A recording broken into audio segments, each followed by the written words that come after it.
L'information que va procurer l'évaluateur, ça va permettre d'établir une cote pour la maison, c'est-à-dire un classement.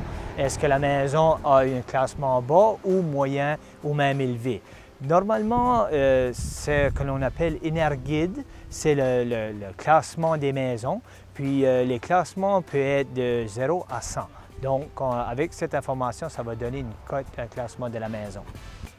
Au cours de l'évaluation énergétique de votre maison, votre conseiller en énergie vous remettra une trousse d'informations. Cette trousse comprend des renseignements détaillés sur le programme de subvention et prêt du Nouveau-Brunswick pour les habitations existantes de cette province, ainsi que le montant de subvention qu'on peut obtenir par le biais du programme Éco-énergie du gouvernement fédéral. La trousse comprend également un manuel intitulé « Emprisonnons la chaleur ».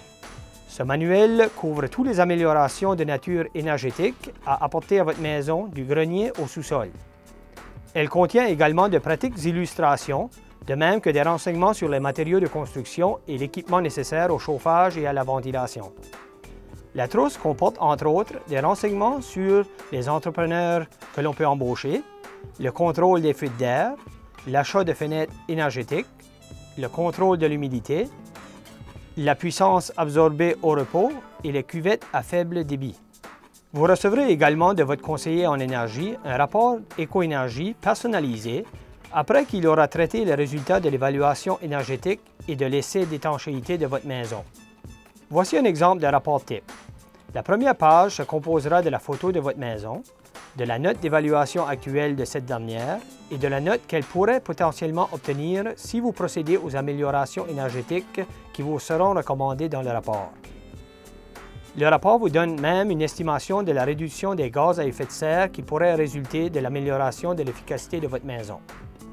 La deuxième page du rapport est constituée de la liste de contrôle des mesures énergétiques que vous devrez prendre. Des recommandations vous seront faites, accompagnées de la subvention fédérale offerte et des économies d'énergie potentielles découlant de chaque recommandation. Plus loin dans le rapport, vous trouverez un graphique montrant où votre maison perd sa chaleur et les possibilités mises à votre disposition pour réduire cette perte de chaleur.